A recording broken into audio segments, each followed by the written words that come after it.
Magandang araw sa inyo mga kabataang Pilipino. Yung mga,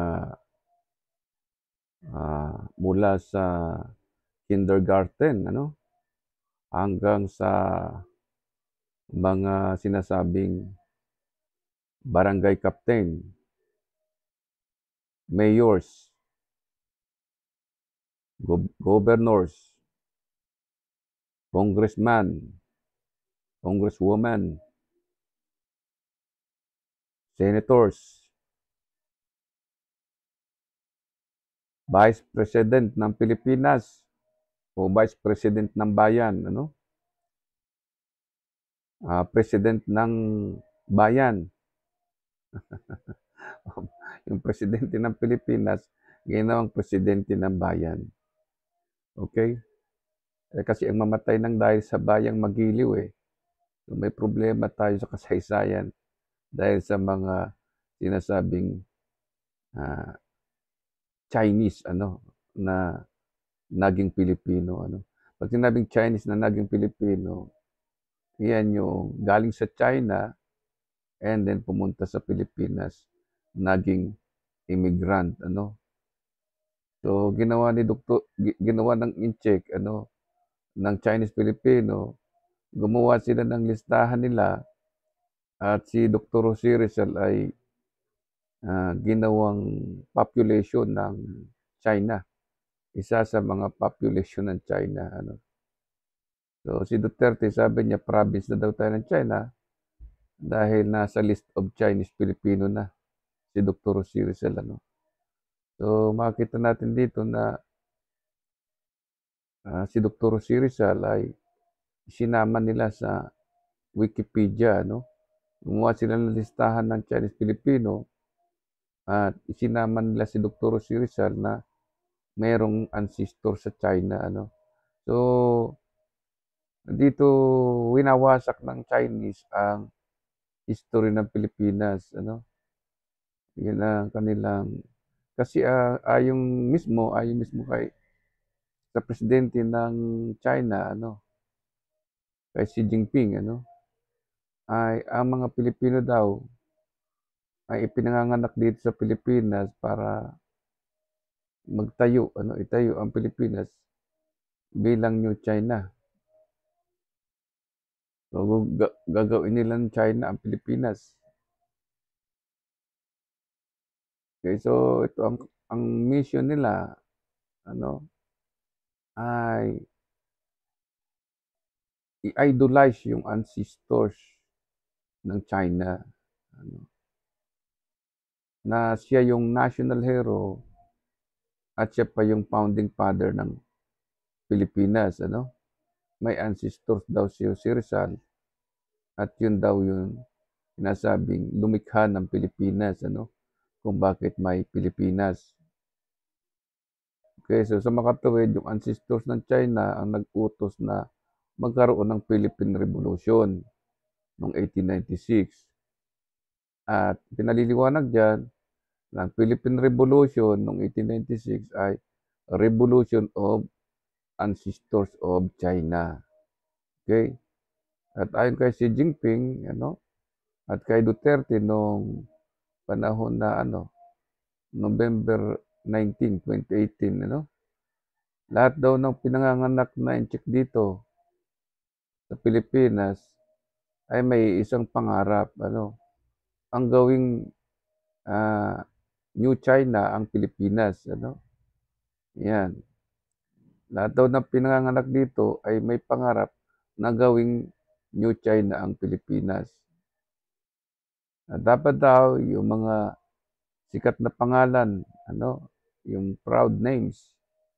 Ang ibig sabihin yan, itong nasa listahan ng Chinese Filipino, ayun daw lang ang ating dapat alalahanin, So, itong mga taong ito na naandito sa loob nitong frame na ito, ay sila yung mga Chinese Filipino, Sila daw ay dapat nating alalahanin, yung kanilang mga pangalan ay ating iduluhin dahil kung wala daw ang Pilipinas at wala yung Dahil kung wala daw yan, mga children of ancestors of China, ay walang Pilipinas, ano?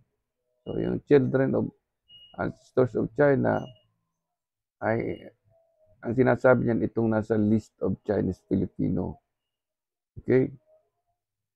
So, pinalalabas nila na ah, ang Pilipinas ay hindi mag-i-exist, ano, kung wala ang mga Chinese Filipino. Okay? At kung wala ang kanilang mga magulang. Okay? So, yan ang kanilang misyon. So, at yan ay ating pasasabugin, ano, na yan lahat ay puro mga kasinungalingan itong mga nasa list of Chinese Filipino, kung sino man sa kanila yung gumawa ng mga peking history, ano, ng Pilipinas, ano. So, unang-una ay si Emilio Aguinaldo, ano. Siya daw ay Pilipino, ano. So, panahon ni Dr. Jose Rizal, buhay na siya, no? 1896 kasi pinatay si Dr. Jose Rizal. Okay. So, hanggang nabuhay siya hanggang 1964. Okay. Diyan na binago yung ating Independence Day sa panahon na yan bago siya mamatay. Talagang tinuluyan na siya ng Panginoon dahil wala siyang mabuting hangarin kundi baguhin ang kasaysayan ng Pilipinas at ng mga Pilipino, ano. May layunin siya, kaya niya binago ang kasaysayan ng Pilipinas, ano. Hindi niya tinawag na bansa ang Pilipinas, ano. Tinawag niyang bayan. Kaya hanggang ngayon, ano, mula nang siya ipinanganak noong 1869, ano. Si Dr. Jose Rizal ay 1861 ang pinanganak, ano. So ang ibig sabihin matanda siya ng 8 taon kay Dr. Jose Rizal, ano. So ibig sabihin siya talaga ay kalaban ni Dr. Jose Rizal. Ang sabi ni Dr. Jose Rizal dito sa paragraph na ito, I may be what my enemies desire me to do. So kalaban ni Dr. Jose Rizal ang lahat ng Chinese, ano. So ang mga Chinese ay talagang Chinese, hindi sila Pilipino kasi ang tinatag nitong si ano ay siya daw yung first president ng Pilipinas, ano. So yan ay ayon kay Dr. Jose Rizal ay walang katotohanan, ano. So ang unang presidente dapat natin kung pagbabasihan natin sa sulat ni Dr. Jose Rizal, ano, ay siya ang unang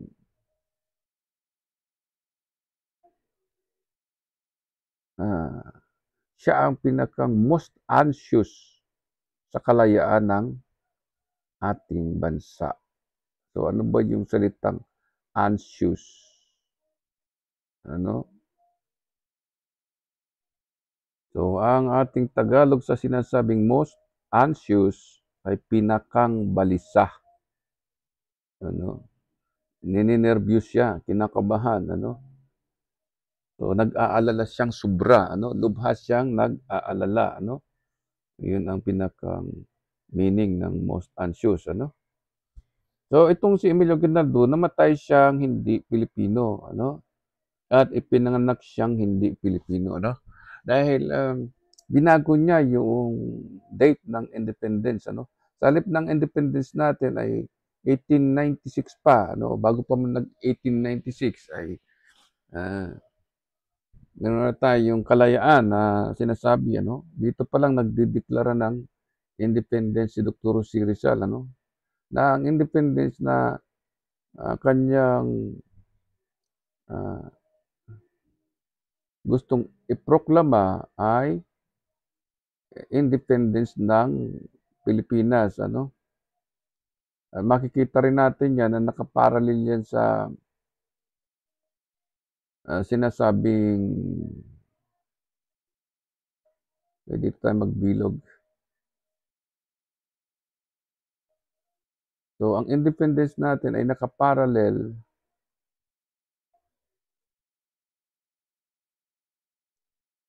doon sa "Mi Ultimo Adios" at dito sa sulat ni Dr. Jose Rizal, ano.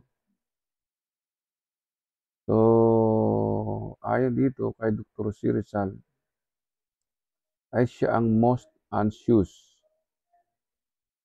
Mabilog pa tayo rito para maintindihan ng mga hindi yata ito nag-kindergarten, itong mga senador at saka congressman ng bayan ng Magilo sa province of China, ano. So,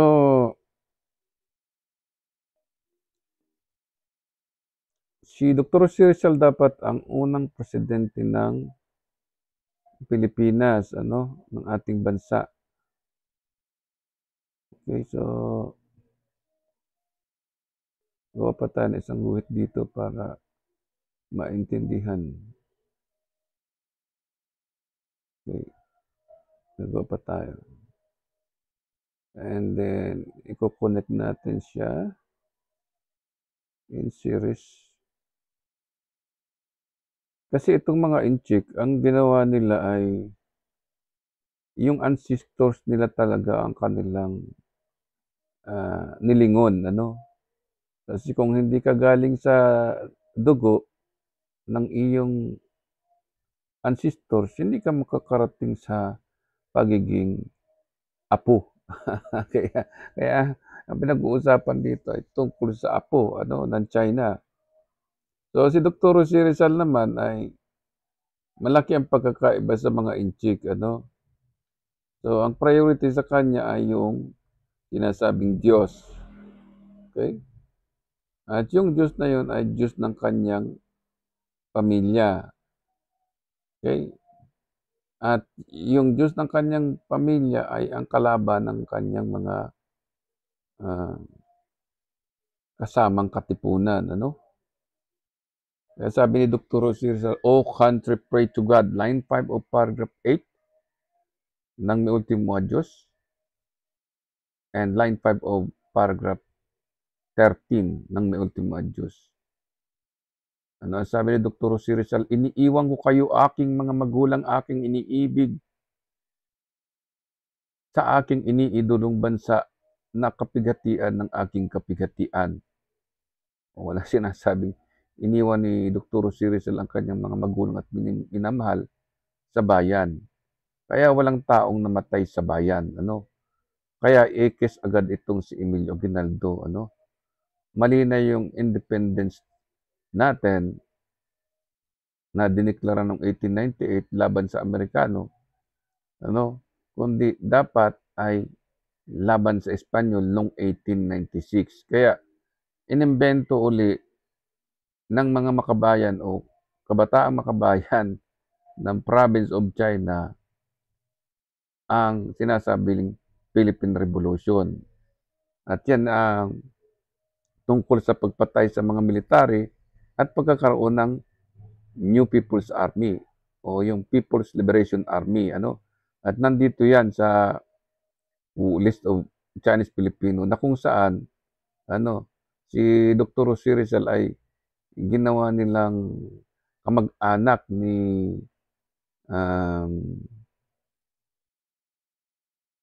General Yepe, ano. So, punta natin si General Yepe, ano. So, si Dr. Jose Rizal ay ginawang kamag-anak, ano, na tulad ng bayaning si J.C. Robredo. Kasi si J.C. Robredo, ano, ginawan din yan ng monumento diyan sa Naga City at saka museum. At meron pa diyang Coliseum, ano, Robredo Coliseum, ano. So, walang pinagkaiba do'n sa Araneta Coliseum, ano. So, kasi si Sharon Cuneta nandito rin. So, kung anong ginagawa nitong mga actresses ng bayan, ano. Okay, so maraming mga gumagaya kay Dr. Jose Rizal. So, ang ibig sabihin dito ay pinipiki nila yung Philippine Revolution o yung sinasabing independence, ano. So, ang pagpunta rito ng mga Inchik ayon kay Xi Jinping ay gawing China ang Pilipinas na andito sa kanyang statement, na kasama siya ni Duterte. Kaya si Duterte nandito rin sa list of Chinese Filipino, ano. Okay? So, sila yung ancestors nila ang pangungopia nila ay hindi nila puwedeng, manipulahin yung sulat ni Dr. C. Rizal, ano. Pero bagamat, hindi nila kayang, manipulahin, pinipilit nila na manipulahin at ito na yung ang Philippine Revolution actually ay revolution of Chinese ancestry, ano. Na kung saan ang pinakang gustong ipalit ng China o nung ancestors nitong mga taong itong nandito sa list of Chinese Filipino, ano, ay palitan ng People's Liberation Army o yung mga apo ng China dito sa Pilipinas, ano, ay magkaroon ng mutation o evolution o revolution or transformation, ano. Bigla na lang silang magpa-pop up, "Oh, military ako ng China, ayaw ko na sa inyo, ako na itong leader ninyo," ano. So, napakapanganib na hindi natin alam ang nangyayari, ano, maging sa mga universities, sa ating judicial system, sa ating mga mambabatas o mambubutas at, sa ating mga presidente, vice president, ano. So, wala ka ng marinig na mula nung, panahon ng 1896, ano, after, nitong after 1996, ay 1986, ano, mula nung 1986, walang pinagtatalunan kung hindi ang pagkabayani, ano. At yung sinasabing, "What the Filipino are worth dying for? What the Filipino are worth living for? Do they know the dignity of their birth? But they don't know the glory of their death." So, anong ibig sabihin nun, ano? So, yan ay may kinalaman sa pamimiki ng ating sinasabing konstitusyon, ano? So, pinalitan yung 1973 Constitution, binura ang nationality ng Pilipino at yung Pilipino ginawang Austronesian language from Malayo-Polynesian. Ano, nilayo nila yung Pilipino na yung mga Pilipino hindi nila tinatanggap na galing sa Diyos. And then nilalang sa isang lupain. And then naging bansang Pilipinas, naging 6 million. Ano, ginawa nila na walang Diyos, ano? Nilalang kami mula sa aming ancestors at yun ang inyong dapat ang alalahanin. At dapat ang Pilipinas ay ayaw namin ng Filipino military kasi terorista sila. So, yun yung theory ng sinasabing bayan o makabayan. Okay? Kaya makikita ninyo kahit yung bayan ng Indan, ano, ay mas ginusto pa ni Wenceslao Q. Vinsons, ano, hindi nga lang ito kasama rito ngayon. Pero andito yan sa Wikipedia, ano. Siya yung may project ng 9 Dash Line, ano.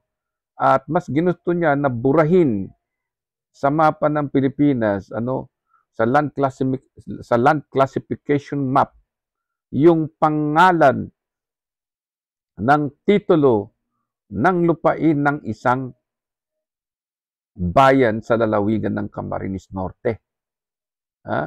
Siya ang kauna-unang sinasabing gumawa ng Constitutional Convention noong 1935 at na-involved siya sa maraming sinasabing convention of our Philippine Constitution. So siya mismo ang sumira sa sinasabing Regalian Doctrine, ano? Sinong tao ang gumawa noon, ano? Na siya walang respeto sa mga Pilipino na pinanganak diyan sa bayan ng Indan na naging mga bayani at ginagamit niya criminally laban sa history ng Pilipinas, etong mga namatay na mga bayaning ninuno natin dyan na ipinanganak sa bayan ng Indan, na hindi pa siya pinanganganak ay pinaltan niya. Hindi pa siya pinanganganak ay bayani na ang mga Pilipinong nandyan nakatira sa bayan ng Indan, nakalaban ng Espanyol at kalaban ng mga Hapon. Ano? So, itong mga Vinson's family na ito ay napakagahaman. Ano? Sino ang bayani ang buburahin mo ang birthplace ng inyong mga kapwa bayani? Ano? Para i-divert mo lang ang origin ng mga Pilipino, na ang Pilipino ay language of Malay or Malay language. Ano? So, ikinalat nila yung Pilipino, ano, at nag-reproduce sila sa University of the Philippines ng mga Chinese Filipino na Pilipino na raw sila at pumunta sila diyan sa Malaysia. At yan na yung nagiging dami ng fake history sa buong mundo, ano, na magpapatotoo na totoo ang 9-line, ano. So wag kayong maniniwala sa mga peke na Filipino-Chinese na nangangalat kung saan-saan sa buong mundo, na ginawang training ground ang Pilipinas para matuto silang magtagalog at para magsalita in behalf of China and behalf of Mapilindo or 9-line. Dapat hulihin yan. Hulihin yan ng Interpol, yung gumawa ng Kabataang Makabayan, at lahat ng mga Kabataang Makabayan at lahat ng Filipino-Chinese na mga aktivista, burahin ang kanilang nationality. Yung mga aktivistang lawyers, aktivistang mga pare, aktivistang madre, aktivistang mga professor on Rizal Study, at mga peke na presidente, mga apo nila pabalikin sa China. Ano? Kasi ang layunin nila ay malinaw, na palitan ng Chinese military ang military ng Pilipinas. So magkakaroon talaga ng civil war. Bakit magkakaroon ng civil war? Kasi pag ang mga Inchik ay nag-mutate dito sa Pilipinas bilang People's Liberation Army or New People's Army, papatayin nila ang mga Pilipino talaga, buburahin nila sa mapa. Dahil sinasabi nila walang Pilipino. Ano? Ang leader ng Katipunan ay pinsan ni Dr. Jose Rizal, galing diyan sa province of Fujian, at nangarap si Rizal na tayo ay maging China. Ano? So hindi po ganyan ang kasaysayan ng Pilipinas. Ano? Ang sinasabi ni Dr. Jose Rizal, ako ay naniniwala sa Diyos, na ang ating Diyos ay hindi nating kapwa-tao. At ang aming pamilya ay galing sa Diyos. Ano, hindi galing sa aming mga kalaban. Yan ang sabi ni Dr. Jose Rizal. Ang aking pamilya ay merong ina. Merong mga elders. Merong kaming mga ninuno. Ano? At kami ay henerasyon ng mga Pilipino mula sa aming grandparents, sa aming mga ninuno. At ang sinasabi ni Dr. Jose Rizal, kaming Young Filipino Nation ay binubuo ng 6 na milyong Pilipino. Walang binanggit na Chinese. Ano? Kami ay nagmula sa isang bansa. Ang Pilipinas ay ang aming fatherland. No? Kami ay tao na nagmula sa lupain ng aming bansa. Ayun ang ibig sabihin ng paragraph 1. Farewell, beloved country. Wala siya sinabing farewell, Chinese ancestry. Farewell, beloved country. You are our lost Eden. You are the lost land of our birth of creation. Ibig sabihin kasi ng salitang Eden, sa line 2 ng paragraph 1 ng May Ultimo Diyos, ay birth of our soul. Okay? Birth of our Filipino soul. Okay? And that birth of Filipino soul ay naka-interlock sa line 2 ng paragraph 13 na inuulit-ulit niya na sinasabi niyang beloved country na birth of our soul, birth of Filipino soul, birth of our creation, ano, ay ang idolized country. Wala siyang inidolong idolized ancestry. Hindi niya inidolong ancestry niya ang Pilipinas. Ang Pilipinas ay inidolo niyang bansa, hindi bayan ng ancestry of Chinese. Kaya ang mga Pilipino, hindi mo pwedeng gawing Austronesian language na galing sa Taiwan. Ano? Kaya yung mga peking history ng professor sa Rizal Study, dapat i-firing squad dahil sila ang pagmumulan ng World War III at World War IV. Kasi pag nanalo ang Taiwan laban sa China, magpapalit na naman ng identity. Kasi ang plano ng mga Chinese, dahil ang pangit nga ng history ng communism, na predict nila na magkakaroon ng problema sa China. Kaya ang gumagawa ng mga history sa China ay Chinese-Filipino nandito sa Pilipinas. Yung China Bank at saka yung sinasabing PNB. Kasi si General Yepe ay ginawang national hero ni Lu Xiotan. So ang nagkokontrol ng China ay si Lu Xiotan at saka si Henry C. Siya ang nagpapatakbo ng China remotely at saka itong mga Lopezes. Kasi diyan nagkagulo-gulo yung mga sinasabing ABS-CBN saka Channel 2, yung mga peking media ng Pilipinas katulad ng pinamumunuan ng nitong si Belmonte, ay dapat tanggalin sila at naglagay sila ng mga pangalan sa kalye na diyan sa mga train station dahil propagandista sila ni Cory Aquino na siya namang nagbura ng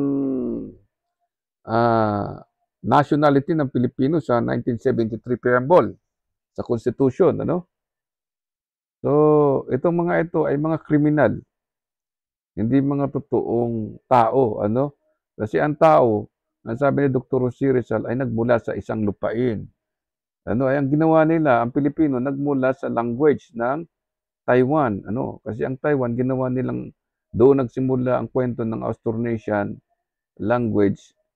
And then sinabi nila na ang Pilipino ay kinakailangan magkaroon ng bagong new nationalism, So kaya tinatanong ng mga Malaysia tumatanong ang mga Malaysia ng utang na loob kay Wenceslao Q. Bensons dahil kung wala itong si Wenceslao Q. Bensons ay wala ang Malaysian country.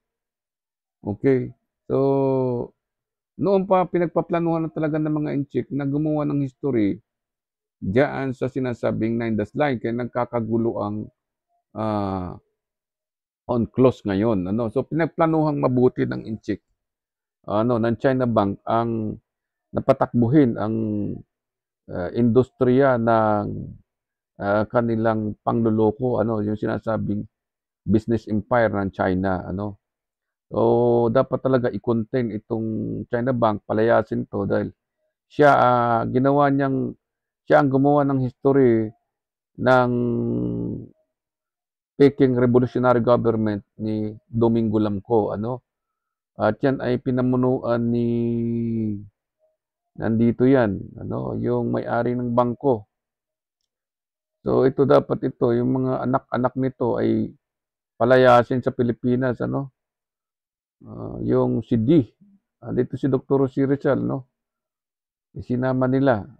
At ito si Raul Roco, gumawa ay ng mamanata tayo sa bayan, So pinanindigan nila na bayan ng Pilipinas para maging province, Si Henry C. ay involved din sa pagnanakaw ng gusto ng Pilipinas dahil kasama siya ni Lu Xiotan nung kasagsagan ano, kasama siya do'n sa litrato sa, Xiamen or sa Xinjiang ano, meron diyang isang museum na naglalaman na si Dr. Jose Rizal ay kasama ni Lucio Tan at saka ni Henry C. Ano, kasi kabilang ang business empire, kasi kasama sila sa business empire ng China Bank at saka itong si Lucio Tan, ano. So, sila ang gumawa ng sa makatuwid 1920 pa, bago pa man nag-1920 ay pinipiki na ng Chinese ang history ng Pilipinas, ano. At ito si Aimee nung panahon ni Duterte ay wala daw, bayaning Pilipino, wala daw, um, bayaning Pilipino na may historical figure of, Filipino, ano. There is no national hero with Filipino historical figure. Wala daw bayani, no, sa Pilipinas na may itsura, may mukha, may lahi, ano, na Pilipino. So, ibig sabihin niya, si tatay niya ay inchik, bayani, ano. So, lahat ng mga bayani rito, si Limahong bayani, may monumento yan, si Limahong, ano. At diyan galing si Marcos, inamin yan ni Bongbong at saka ni, Ferdinand Marcos. Okay, si Alfredo Lim ano, eh, involved yan doon sa, pag-promote, kay General Yepe bilang bayani ng China dito sa Pilipinas. So, i-browse niyo lang yung mga profile nila dito sa Wikipedia, makikita niyo yung, kanila ano, yung former life, ano. So, 'pag binuto natin yung mga sikat ano, si Alice Go nandito rin ano. Yun nga sinasabi natin na ginawa nila si Dr. Jose Rizal na inchik, kaya yung mga inchik sa China galing sa province ay gustong maging mayor sa lahat ng siyudad ano, ng Pilipinas para magkaroon ng twinning of city ano. Wala nga lang dito si ano, si Gloria Arroyo pero inchik din 'yan ano. So, mahahalata na sila ano. So, si Betty Go Belmonte ano, at saka yung isang inchik na nandiyan na naging mayor ano. So, kita niyo nagkaroon na ng mga ano diyan, mga poste ng inchik na mayroong mga dragon ano sa Banawi. So, wala silang tigil ano, yung Chinatown, lahat ng mga, siyudad, mga bayan natin ginagawang Chinatown ano. So, ito ang nagpasimuno, si Duterte ang gumawa ng Chinatown at pumatay siya ng maraming Pilipino. Ano, ayon doon sa ating paragraph 13, ang Pilipinas ay hindi bayan na kung saan dito pinapatay ang mga Pilipino. Ang sabi ni Dr. Jose Rizal, iniiwan ko ang aking mga magulang sa Pilipinas na bansa ng aking Diyos. Dito'y walang mamamatay tao at walang nangaalipin. So anong sabi nitong si Duterte? Sa siyang inchik, isang kabataang makabayan, ay dapat daw maging province tayo ng ancestors of China. At yung Diyos daw ni Dr. Jose Rizal ay isang idiot. So patunay na hindi dapat si Dr. Jose Rizal sinasama dito sa list of Chinese Filipino dahil si Dr. Jose Rizal, yung bansa niyang Pilipinas ang tinitingnan niya, hindi yung ancestors of Chinese. Ano? Okay, so malinaw na, na magkaiba ang history ng inchik ano, sa history ng, Philippine Revolution noong 1896 ano. Okay, so sila malinaw na ancestors nila ang kanilang, ipini-promote. So dito tayo magguhit naman sa Chinese, itim dahil masama ang budhi. Iko-color coding natin ano. So yung inchik ay dito lang naman ang history nila. Yung pagsusulat ni Dr. Jose Rizal, isinama rin sila sa history. Okay, kaya lang iba ang kanilang ginagawa ano. Okay? So, ang ginagawa ng Inchik, ang priority nila ay yung sinasabing ancestors nila, okay? At yung ancestors daw ng Inchik ano, ay kinakailangang i-colonize yung Southeast Asia. Dahil siya rin yung founding father ng ano Mapilindo Etong si Diosdado, Inchik yung ancestors niya. Yung asawa ng anak ni Diosdado Macapagal na apo rin ng gobernadorcillo ng Spain, ay lumaban daw sa Great Britain.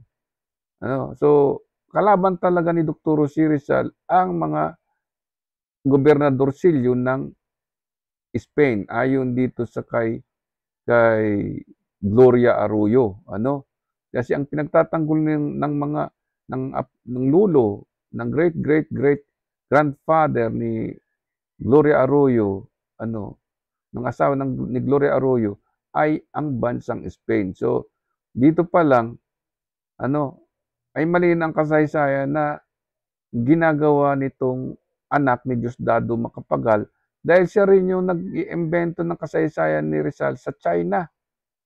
Nag-wreath laying pa yan, ceremony doon sa Xinjiang, At halos magkasunod sila nitong si Hirap Estrada.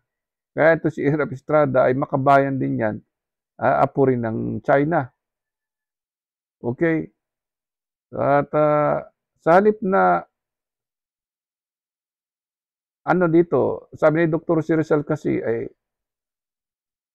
ang China ay kinakailangan niya para sa kanyang sarili na kung papalarin, at siya ay magtatagumpay, upang panatilihin ang kanyang sarili na hindi natitinag, at hindi napaghihiwa-hiwalay ang kanyang mga siyudad o mga probinsya, ay manatili siyang maging matatag at maging isa, mabuo na isa. China lang, at hindi siya mabahabahagi ng European power. Yun na yung sinasabing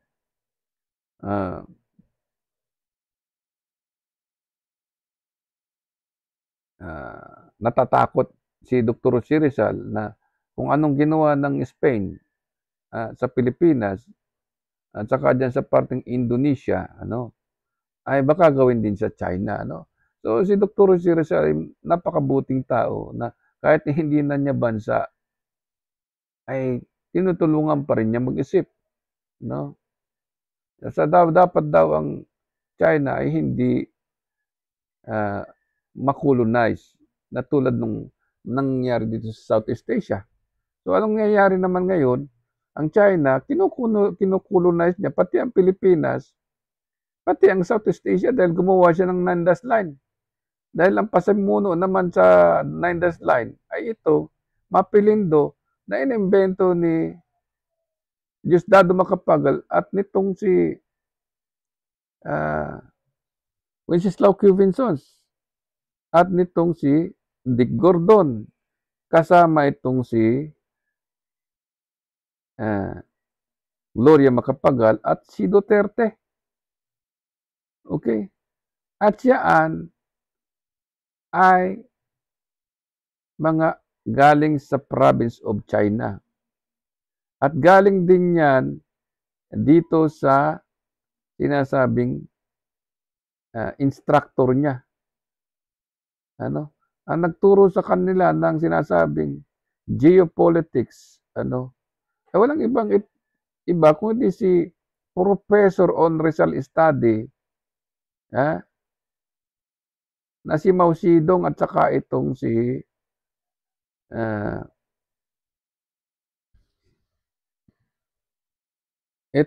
Jose Maria Sison. Dahil ang China pinanganak noong 1949. So nagplano ng ang nagpaplano ng kasaysayan ng China ay walang iba kundi ang etong sila Emilio Aguinaldo Gusto nila maging bayan-bayan ang lahat ng mga siyudad sa buong Southeast Asia. Okay? Kasi si Emilio Aguinaldo, kasama rin yan doon kasama rin yan ito ni Wenceslao Q. Vinzons. At itong Malaysian historian na ito nandoon ngayon sa Wenceslao Q. Vinzons Shrine sa Camarines Norte. Yan si Mr. Tan Sri Ismail Hussein. Siya na nagsusulat ng kasaysayan ng Pilipinas diyan sa Camarines Norte. So ito naman si Ninoy Aquino, ay yung sinasabi what the Filipino are worth dying for. Co-founder yan ni Duterte ng PDP Laban. At ang mga kabataan makabayan na ito ay right wing naman o left wing and right wing, left wing ng PDP Laban. Kaya isang kriminal yung gumagawa ng kasaysayan. Ang sabi ni Ninoy Aquino, ang nagsusulat daw ng kasaysayan ng Pilipinas ay ang National Democratic Front of China Ancestry or yung sinasabing makabayan. Okay? So sila ang gumawa ng gulo sa kasaysayan ng Pilipinas. Pumunta yan si Erap Estrada doon sa China. At siya pa ang nag-initiate, gumawa ng monumento ni Dr. Rosie Rizal doon sa Xinjiang. So, ganon. So, ito naman PDAP scammer na ito. Ito muna, scammer din to dahil nagnanakaw siya ng mga tax. Pinapatay niya yung mga military. At kabilang din napatay yung kapatid ko na 15 years old pa lang ay napatay dahil diyan sa mga komunista. Napagkamalaan ng sundalo na komunista ang aking kapatid. Kahit siya ay isang estudyante na nakasuot ng kanyang ROTC uniform. So ito ay PDAP scammer. Connected naman yan dito kay Benigno Aquino. Na yung mga Chinese ay naging nagnakaw ng iba't ibang mga sa pamamagitan ng iba't ibang pamamaraan. Pati mga magsasaka ay ninakawan. So, siguro, dahil hindi nila kilala si Dr. Rosie Rizal, akala nila yun ang pamamaraan ng pagre-rebelde nila. So, kailangan talagang makilala nila kung sino si Dr. Rosie Rizal dahil hindi yan ang asal ni Dr. Rosie Rizal. Si Dr. Rosie Rizal ay hindi naniniwala na ang ancestors niya ay Diyos. At siya ay Diyos. Hindi siya Diyos, si Dr. Rosie Rizal, dahil sumuko siya sa lupain ng Pilipinas. Basahin niyo mabuti ang paragraph 1 and paragraph 13. Farewell, beloved country. Treasured region of the sun, pearl of the sea orient, our lost Eden. To you I surrendered my life. To you I gave my life to you for you alone. Isinuko muna ni Dr. Rosie Rizal ang buhay niya sa lupain ng ating Diyos sa kanyang bansa. Ba't mo gagawing Diyos si Dr. Rosie Rizal? Sumuko nga siya sa Pilipinas. Paragraph 5. I die under your sky. I die to give you life. And in your enchanted land eternally sleep. Bakit nga pala sinuko ni Dr. Rosie Rizal ang kanyang buhay sa bansa natin? Dahil Diyos daw ang naghahari. Line 5 of paragraph 8, tinawag niya pa yung Diyos, "O country, pray to God." So ngayon meron siyang countrymen, gagawin mong Diyos yung countryman niya. Nagdasal nga yung mga countrymen niya doon sa paragraph 9 ng may ultimo Diyos. Di ba? Dahil sinabi niya, lahat kayo magsipagdasal. Okay. So, yung Diyos ay hindi pwedeng maging countryman ni Dr. Jose Rizal, ano? So, malinaw na yung Diyos ay hindi pwedeng maging countryman ni Dr. Jose Rizal. Okay? At malinaw na yung bansa ni Dr. Jose Rizal ay hindi pwedeng maging Diyos. Dahil ang sabi ni Dr. Jose Rizal, yan ay lupain. In your enchanted land, eternally sleep. Farewell, beloved country. You are our lost Eden. And in your enchanted land, eternally sleep.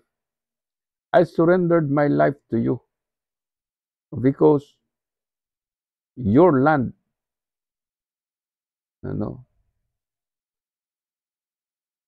in your land, there is only one who reigns, and that is God. That is our God. O bakit mo sasabihin na yung ancestors mo founding father ng Pilipinas? Ano? So, mali na ang kasaysayan ng Inchik, ano? So, anong ginawa ni Cory Aquino? Nag-prioritize niya ay gumawa ng batas tungkol sa PDAP scam. At yan na yung hanggang ngayon ay minana ni Duterte. Dahil si Duterte,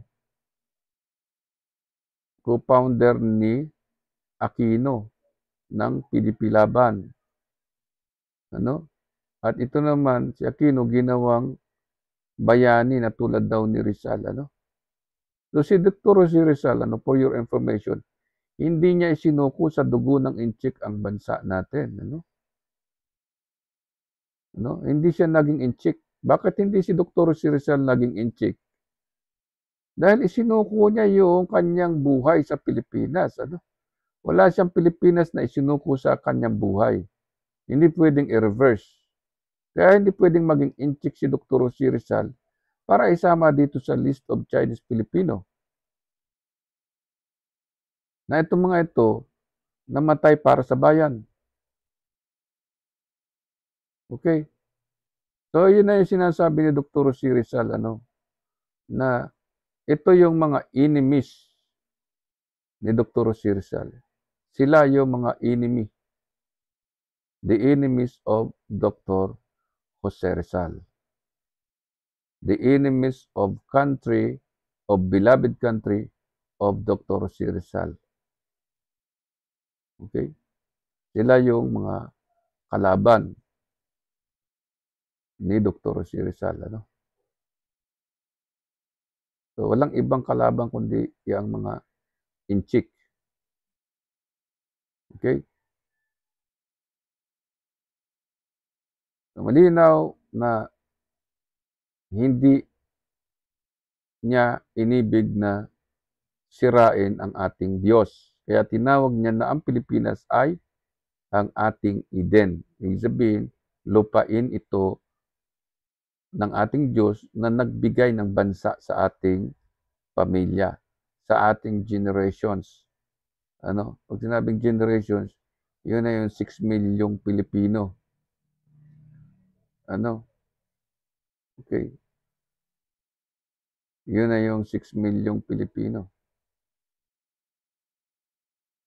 Okay, so nakamali tayo ng pindot. Yun na yung 6 milyong Pilipino. So, walang kinalaman ang history ng China ancestry, sa history na ginawa ng mga Chinese Filipino.